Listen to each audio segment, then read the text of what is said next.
Hi guys, I'm Easton Basic. This is my business partner, Melissa Parker, and this is our lovely employee, Catherine Olinsky.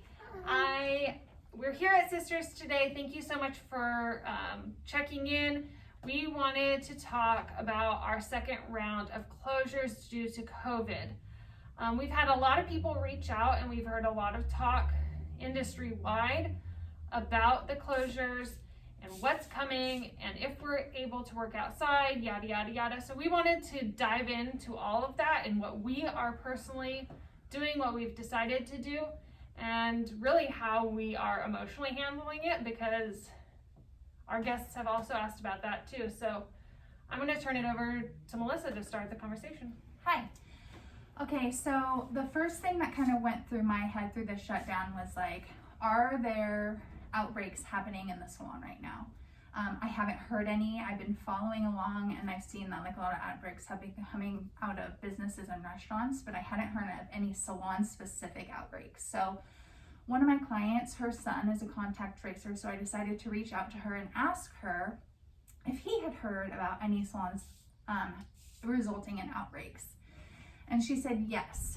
And with outbreaks coming into salons and us having to be shut down, I kind of want to go in and unpack what it would look like for us to do hair outside, because that's become a topic of conversation. Well, people in our industry are wanting the same treatment as restaurants for like us to be able to do hair outside. So let's talk a little bit about what that would look like for us. Yeah, so here in San Diego, Mayor Kevin Faulconer wrote a letter to Governor Gavin Newsom requesting that State Board relieve, because as of now, the California State Board of Barbering and Cosmetology does not allow us to perform our services outdoors. So it's not like we can, even though the COVID directive says if you can move your business outdoors, then you can remain doing services.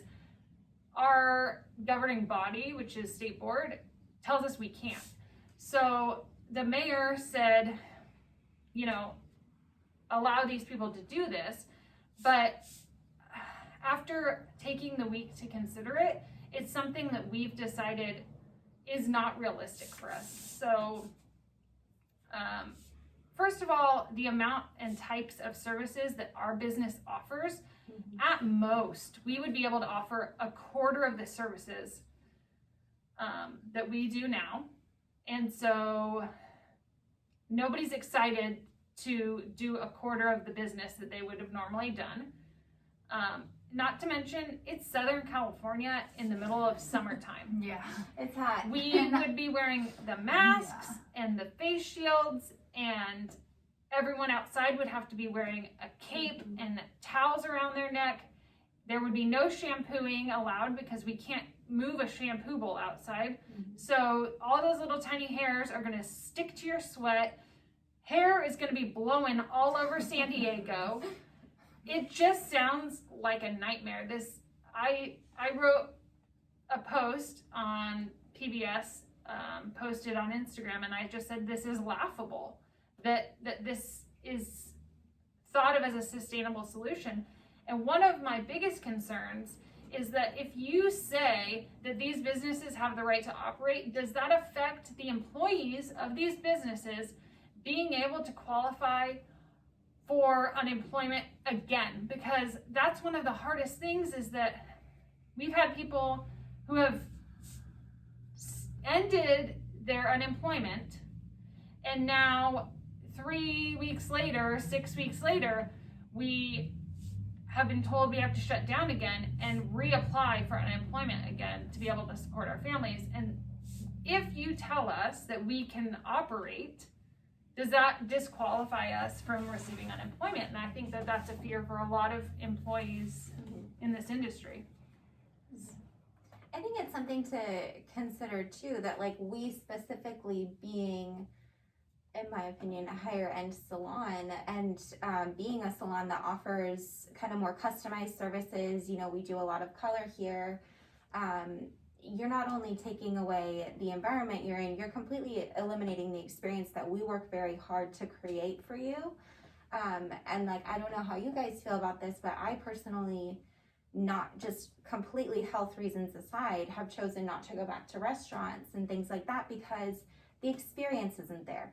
It's not as much fun, right? So like completely eliminating the option to get your color done, to be in the sanctuary and have us give you an excellent shampoo, to even just kind of feel the space that we've created for you in here, that being completely eliminated, to me wouldn't be worth it to go and have your hair done. I would rather just wait. And I think for me as a stylist, I would feel very unfulfilled giving my guests the outdoor experience. It just sounds very uncomfortable to me. So that's kind of how I'm feeling about it too. I do have to say too, like I know that we have a percentage and a portion of our guests who already, who were allowed to come back, who felt uncomfortable coming back already. It's a good percentage of our guests who didn't feel comfortable coming back, and that was affecting our business already. And so now that the numbers are going up and we would have to be doing business outside, like it really wouldn't sustain our business and it wouldn't sustain us as stylists. Mm-hmm. And as much as like this has been tough and hard for us to have to shut down our business again, it's the right thing to do. And you know that we always want to be on the right side of things and do our best by you. Yeah, and I think another point that we didn't even touch on was the fact that in here we've implemented so many safety protocols. Mm-hmm. As far as disinfecting every single touch point. We can control this interior environment so much better than we could outdoors. And I know the breathability is a thing too, but we've invested so much in air purifier systems and disinfecting that I think it's easier for us to control this inside environment as far as safety goes. So that's another point that wasn't even touched on. Yeah, absolutely. So I want us to think about too, so I started thinking like, okay, if there are outbreaks happening in salons and close contact quarters, then what does that mean as an industry? I think if we're taking away the option of doing hair outside, like my massage therapist has a client who works with COVID very closely, and one of the things that he made a comment about was working in close quarters or being this close to somebody, at 15 minutes your risk goes up exponentially, and then therefore after, like, it continues to increase. So if we look at, like, maybe we can start asking the questions of what does state board need to put in place so that we can safely operate indoors? Like, do we need to do 15-minute touch points where every 15 minutes we step away? Or maybe 30 minutes is acceptable? Do we need to have a better mask regulation? Or, like, we're already wearing face guards, but does the rest of the industry need to be wearing face guards as well as face masks? What are the things that we should be doing or could be doing better that should be regulated and mandated to make this a safe and sustainable industry? I think a lot of the salons that we know and professionals that we know and deal with in this industry have, and as well as ourselves, have really already started implementing some huge changes in their business to reopen. One of those major things that really affects profit of a salon is last year, you could have seen me on a Saturday having up to 3 clients at a time, working with an assistant and working through a busy Saturday. Now, to keep everyone safe and to keep that contact down and disinfect properly, we are limited to 1 guest at a time and 1 stylist only. So no longer working with an assistant, no longer having multiple hands touching that guest. So these changes have already been happening, and I want to praise all the salons out there making it work and working through these changes and doing all the healthy things that they need to do. I commend stylists for doing that. Don't look at me, you're doing it too. I know that a controversial thing that we had, one of the things that we decided when we opened back up is we weren't going to blow dry. to reduce the airflow, to reduce transmission. And I think that we were in the lower percentage of salons doing that, and that was a hard decision for us it was an easy decision for us to make because it was the right thing to do, but we did have a lot of questions kind of about that, and if that was if we should have been doing that or not doing that. And maybe that's another thing that we should as an industry look into and see if that's the right thing to do right now too. Yeah, there were a lot of questions on why we decided to do that, and I'll just cover that for anybody that missed it. Like, we did not want to be blowing hot COVID air around and like throughout the salon, like just moving particles even more, like was a real consideration for us. And then not only that, but wearing the mask plus the face shield plus the client in the cape with their mask on, like even with the air on, it's so hot. It is harder to breathe. Let's be real. It's not so hard that you can't function. You should be wearing your mask, but having that heat and that blow dryer on, we just didn't think it was going to work out for us. So. We also wanted to be considerate of the many women out there who already are running warm and don't need any extra heat going on. I got you. So I want to talk a little bit about, like, there are a lot of salons out there that are, and stylists that are really upset right now that they've had this second round of closures. And I've heard a lot of people, even though that we have the information that there are outbreaks coming from salons, but there are a lot of people disgruntled saying that there are no outbreaks from salons. And angry because they have done everything in their power to keep their salon safe. But I think these conversations and these people that we're hearing from are people that have elevated themselves to a higher standard in this industry and have forgotten what maybe beauty school is like, or the lower standard of this industry, or the salons that aren't really taking it up to that next level. And so we have to not only look at who's on your playing field, but the industry as a whole, and discussing the fact that, yeah, you may be disinfecting and cleaning and have all these protocols and have the waiver and have everything else, but that doesn't mean that this isn't happening. And for the businesses that aren't doing those things, there may be outbreaks coming from there, and there, according to the numbers, there actually are.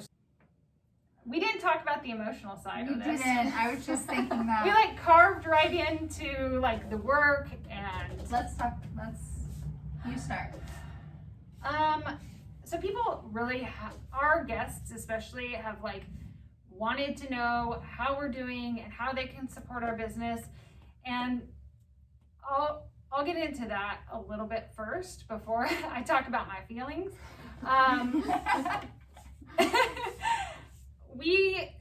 Our business is not just doing hair. Luckily for us, we've built a business that is an apothecary, a zero waste hub in San Diego. And so we still want to be here for our guests and make sure that they can pick up. We have opted to do root touch-up kits. A lot of salons haven't done that in the past, but it has been something that has worked really well for us. And so we want to make sure that our clients are best cared for and that they can still receive the same products. So we will be here every single Saturday until we're allowed to reopen from 10 to 1 for pickups. And you guys can email us throughout the week and tell us what it is that you need. Ask us any questions. We'll get back to you. And we'll be here in person on Saturdays to mix color, to fill orders, and to do curbside pickup. And then, yeah, we still do want to be here, and our business will be okay. We made it through the last one.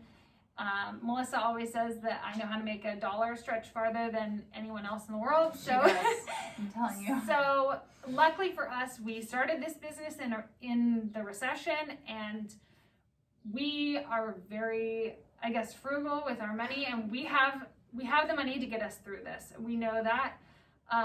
And so thank you guys for your concern, but for that, we do want to say we're gonna do okay. Thank you for continuing to support our business by buying your products here.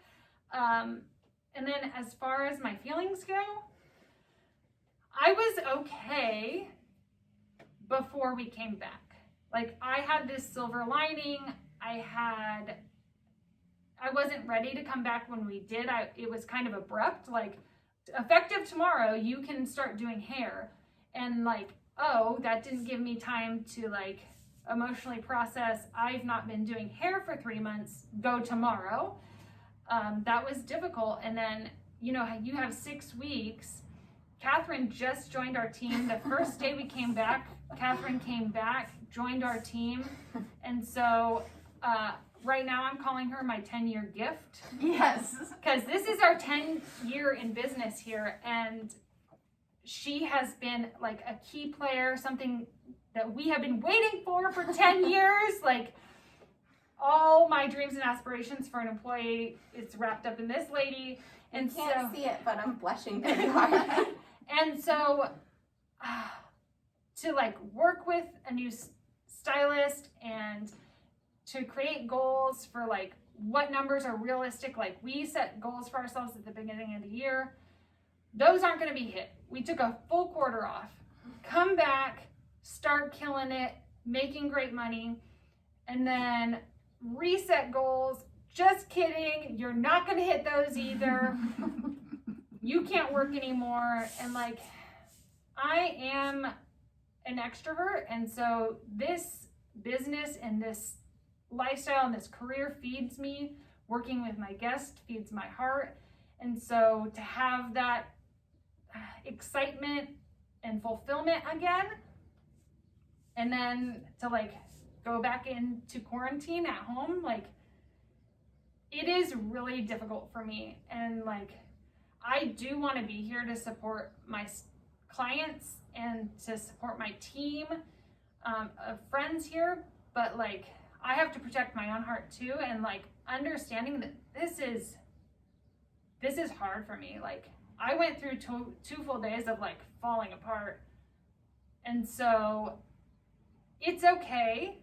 To the other stylists out there experiencing the same thing, like, it's okay to feel this way. Like, it's totally normal. Yeah. Because a lot of us didn't go into this industry to get rich. We went into this industry for a passion and to have a creative outlet, and because our hearts were called to it. And so to have your heart like this for half the year, it's a lot to process. You go ahead.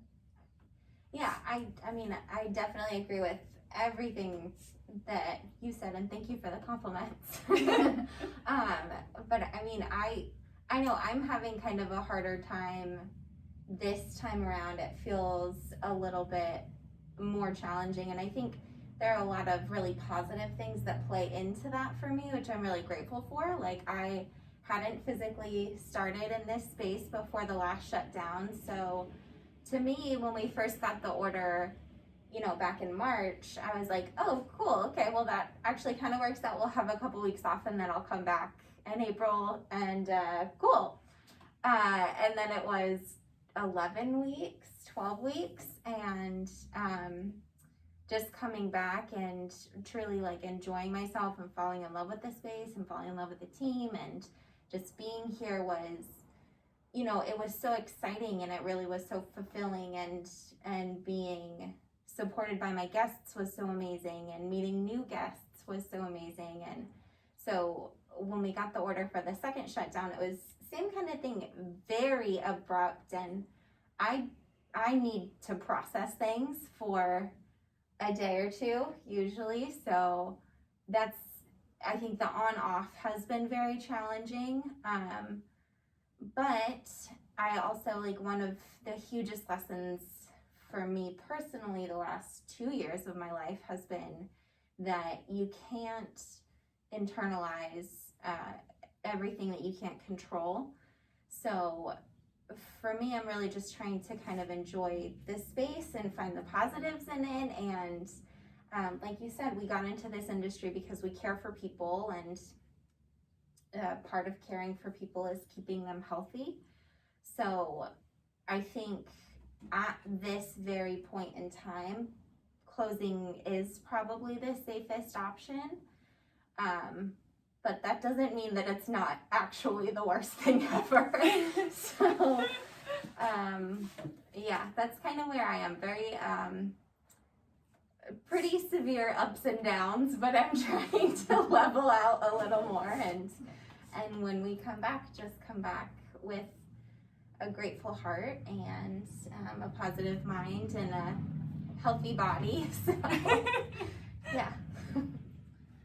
So, at the first shutdown, the first couple weeks I went through a good amount of anxiety and fear, and everybody in my household was going out into the world, and there was still a lot of unknowns, and then coming home to us at the end of the day, and I felt very lonely. I felt so grateful that I had my kids there, because had they not been there, I don't even know the mental space that I would have went into then. But slowly I lifted out of that, and I got control over that, and I really started to focus on my health, which had been something that I needed to focus on for years. So I used that time to really make myself a priority, and I was able to, by like putting my focus on that, it really helped me get out of that space that was so toxic for me to be in. And then, similar to Easton, when we got the green light, Newsom said go, I wasn't ready. Like, I was scared that the things that I had put into place to take care of myself, I wasn't going to be able to sustain coming back to work. So I was a little nervous about that, and I had done so much good work on myself, and so having that be a priority and coming back to work, I was actually able to sustain. Like, I wasn't all work, because I'm really good at being like all work Melissa, and then like all mom Melissa, and not leaving time for anything else. So I was able to sustain what I needed to sustain coming back to work, and then being told it was time to shut down again. Like, we had just listened to a podcast where a gal was telling us, like, it's not if, it's when it's going to happen again. Salons will be shut down. And I was kind of thinking, like, yeah, you know, probably towards the end of the year, maybe when like the season comes back or whatever. So we had started kind of like talking about the things that we would do, like putting a plan in place for when this happened, and then it happened, and I was like, okay, like, I'm prepared for this. These are the things we need to do. These are the things we did last time. These are the things I need to do now. I just kind of went into handle it mode. And there's been some really major things that have happened in our lives personally that have been hard to handle. And then there's also been some like really insanely beautiful things. And so like the up and down of that and the juxtaposition of that, I've really tried to like handle and be strong for the people that I need to, or who need that space, and that me to hold that for them, but also like acknowledge the fantastic and beautiful things that are happening right now. I just put out a blog about like how grateful I am for COVID, and not to say that like I'm grateful for COVID, but I'm grateful for the happenings that have happened because of the situation that we're in. And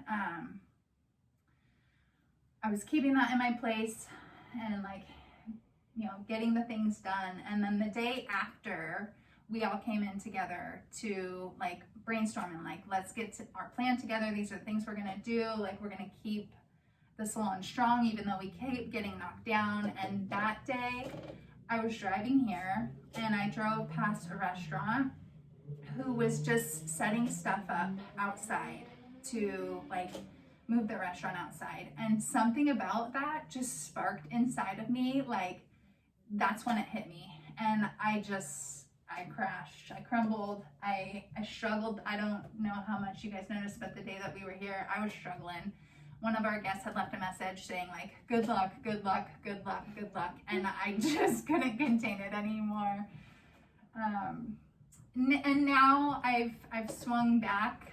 I'm in a much more stable place, and know that we're gonna get through this and that there's gonna be hard times, but I feel so grateful that this is the team that I'm doing it with, and that we have such a great community, and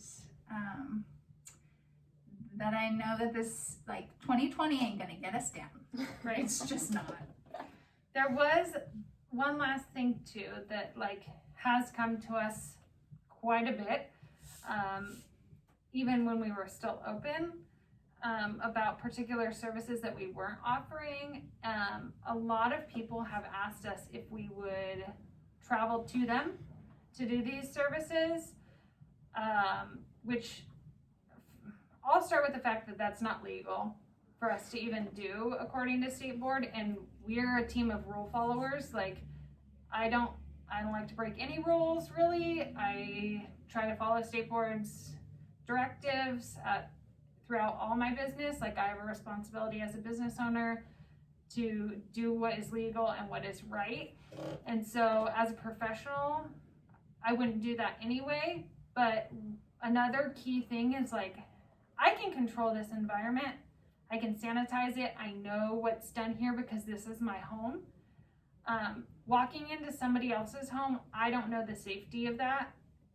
And I don't want to go into other people's spaces right now that isn't safe for me or to bring that home to my family. So I know there are a lot of stylists out there doing hair under the table and like traveling and setting up mobile salons, and